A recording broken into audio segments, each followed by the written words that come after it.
So I've come to the end of my quilt and my backing is too short by about 4 or 5 inches. So I need to add some backing while the quilt is on the machine. I'm going to show you how to do that.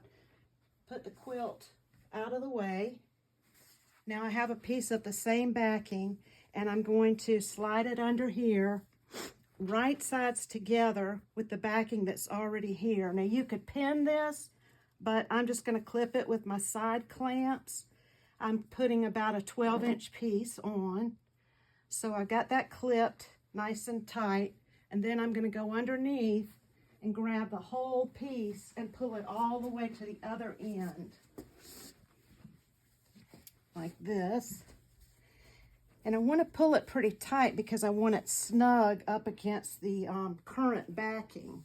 Okay, so then I'm going to clip it on here. And again, you could pin here if you'd rather.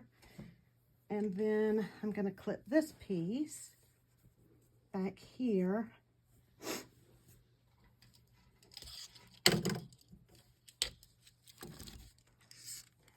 Just get it nice and snug. Okay, then you want to take your machine, and the head of your machine needs to go right in here. We want to make sure that the extra piece that I'm adding and the former backing piece are underneath the needle of the machine.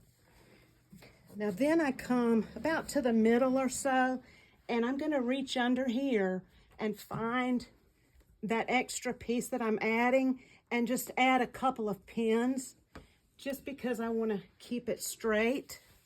If you have a smaller piece you're doing this to, you don't need to pin. It'll come out just fine. Okay, so now I've got that pinned and clamped. I'm going to come to the side and pull the bobbin and just sew a straight stitch all the way across.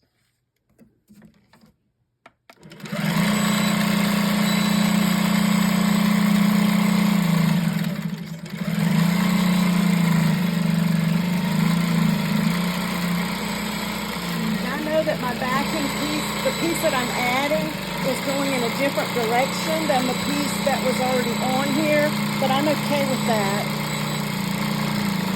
And I'll show you what I'm talking about in just a minute.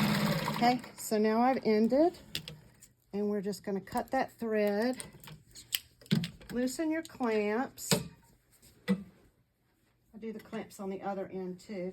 But now I'm going to take my snappers off. You may have pins. I prefer to use these red snappers. So whatever method you have your quilt attached to your leaders, you go ahead and undo that.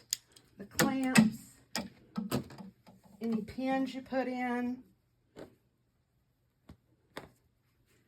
And now I can pull it forward and see I've added this much backing on, which is plenty, and I can come back and just trim this smaller and press it, finger press it over, reattach this end to my red snappers, and then when I pull my quilt down, I will have enough backing to quilt all the way to the end.